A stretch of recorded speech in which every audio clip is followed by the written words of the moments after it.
Hey everyone, welcome to the sanctuary. My name is Brandon Aries, and I actually wanted to start maybe doing more longer length videos talking about movies and kind of going into a more in depth or spoiler talk review esque for this. It's more so just me blabbering my thoughts as uncut, uncensored, and just putting everything out there. So, when my girlfriend and I went to see Weapons, immediately I was excited, and I know she was excited. So we're watching it, and I was hooked. I did not expect anything from the trailers, and even then, I was still surprised. And that's what I love about a trailer or lack thereof marketing for a movie. To me, when I looked at Weapons, even looking at the trailer, and I watched it even before recording again, it's it's so deceiving because going into it, what I know now of the movie, I was pleasantly surprised. And to me, that's a huge plus because movies now just show as much of the film it feels like as possible in these trailers. And to me, it's like you're getting a cap cut version of this movie. I don't like that as a viewer because to me, that takes so much away from the enjoyment in the theater. It's like, well, I already saw it on my phone, so what's the point of seeing it again? Now, I think Weapons is a perfect example that you don't need to show everything to get people in the door. Now, that being said, I am very happy, and I'm sure I'm sounding like a broken record when I'm saying this, but I'm very happy that I was tricked. I'm a pro wrestling fan. And with pro wrestling, you don't want to predict what happens. You want to be surprised. You want that shock factor. And to me, Weapons gave me that shock factor in film, which for me as a movie guy, it's not it's not hard to put together the pieces of a film. But if you keep me hooked and you keep me surprised, good freaking job. And that's what Weapons did. I'm I'm seeing a lot of the hype. I know some people don't really like this movie. I think the most confusing way to put this is when people ask me, "Oh, like what is it, like a horror movie? Is it a thriller? Is it somebody told me it was a dark comedy?" To me, it's like a little bit of everything. Now, I didn't see too much of the comedy. There were some parts where I was like, that's kind of stupid." Like a chuckle, but not like, this doggone knee slapper." None of that happened here. So, talking about the spoilers, I guess we'll get into in the movie. I did not expect how the children were taken to be taken that way. Now, I guess because you wanted to be adventurous on spoilers, and my way of saying that wasn't just flat out. This is your spoiler warning. Three, two, one. Now, Gladys performing those rituals, that was crazy. And then I was wondering when they were going to pay off the whole snipping of the hair. Cause I was like, oh, she just went into Justine's car and cut a piece of hair. Didn't even like, she had the perfect opportunity to kill her if she thought she was a threat or a target that could be jeopardizing her having those kids. But it worked further into her plan, which I liked. And I liked how Alex was behind the disappearance of those kids. I didn't expect that one bit. I, and I'm sure many of you thought he was the victim. Like he was made to feed his parents as they were vegetables and even feed the kids in the basement eventually. Like, bro was going through it. But you also realize what he was willing to do because he was doing all that so that Gladys can feel better and go home. But we all know she didn't go home.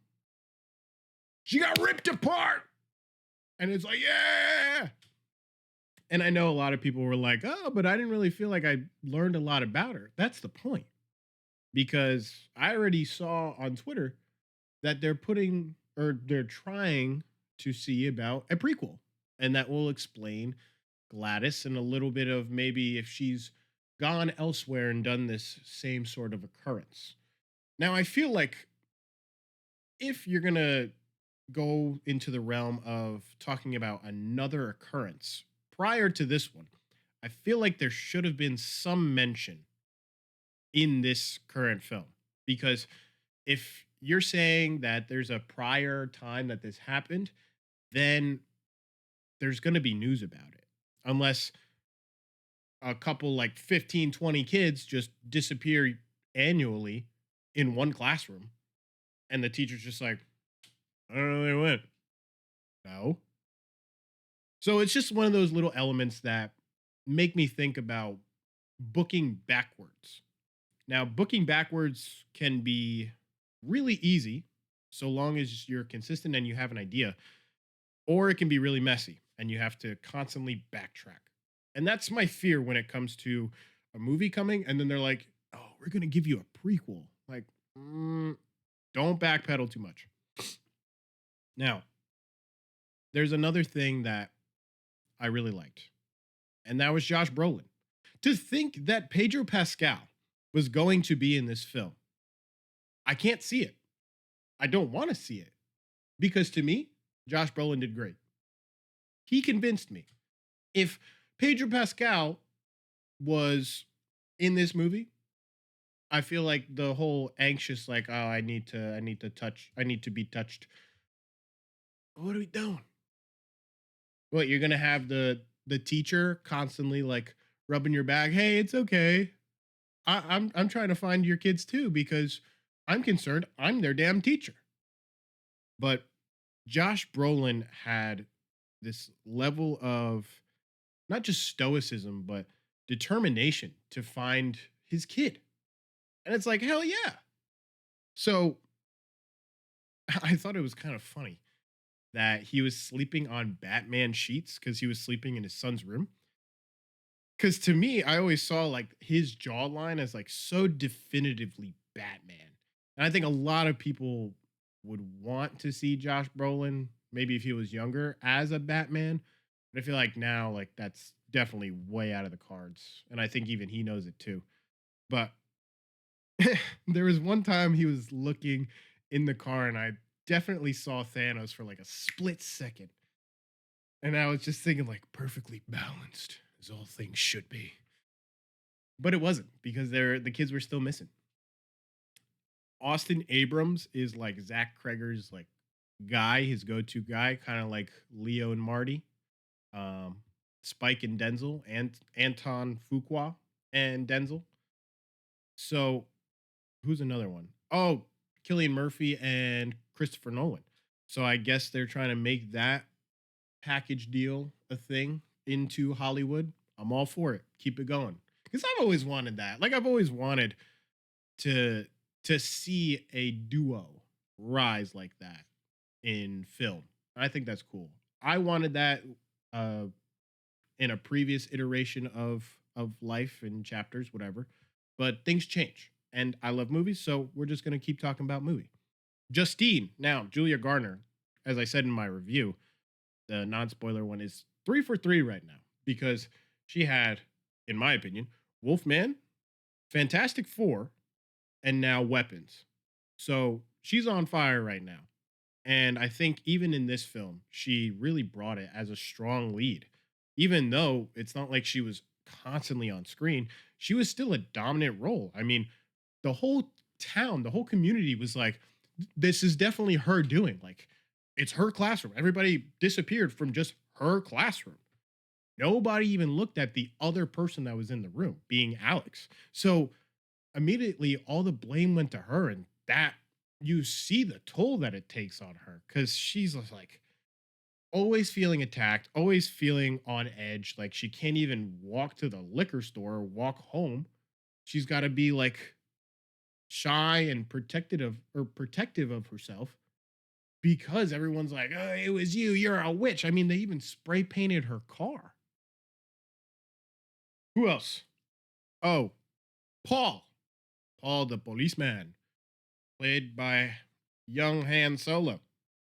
never gonna live that down for him, but I still think he did a solid job. Like for some reason, he did well here, and I think the chemistry between him and Justine was really well, and even between him and Junkie James, Austin Abrams, was was good because I think his scenes were a little more of like the comedic part until it got serious at the end, where but regardless of that, he did an excellent job.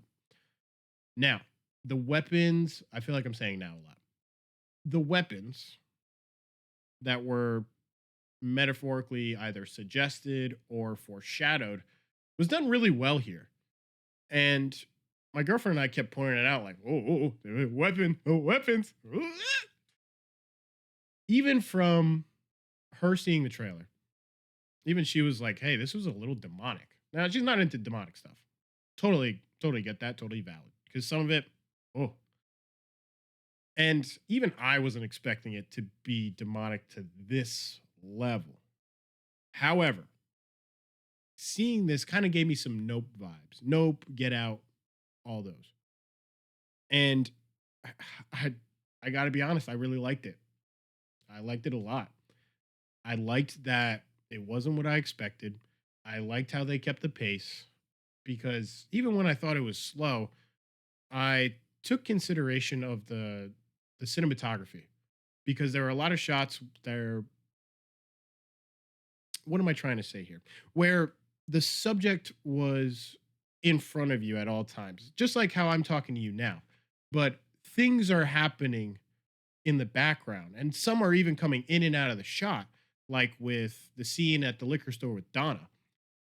And that's what makes it unsettling because they're taking their time with shots, but things are still going on behind them. So to me, it's like, all right, you got to have a little bit of patience. Now, I see, I did it again. When it comes to horror thrillers, I think a lot of people get lost after like an hour and a half. Not to say that this was too much of a movie. I feel like every shot to an extent counted. However, I think this film could have done a little better, maybe without one of the perspectives. This film was broken up into perspectives of the same situation just to get down to the who really took the kids or how did they get taken? What was the whole disappearance act?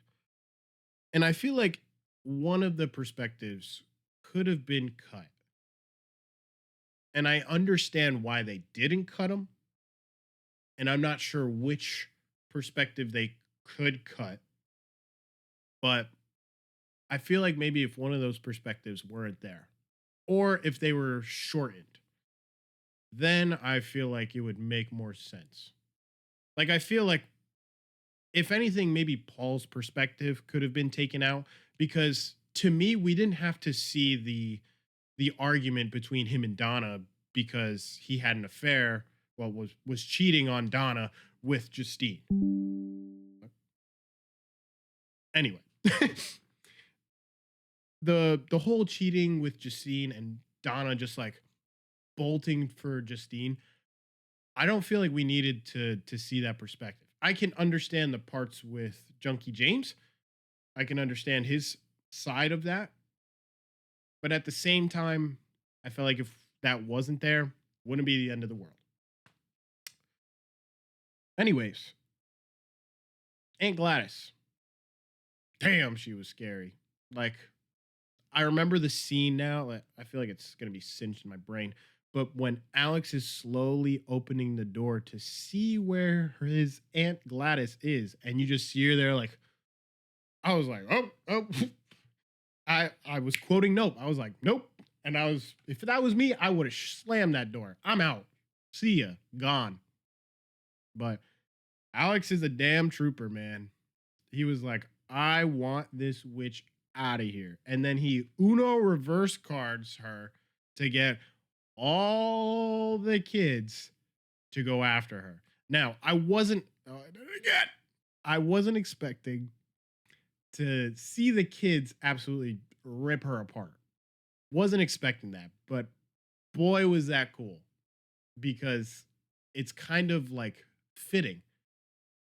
She's inducing all these people to endure and do all this damage at her own accord, at her own will.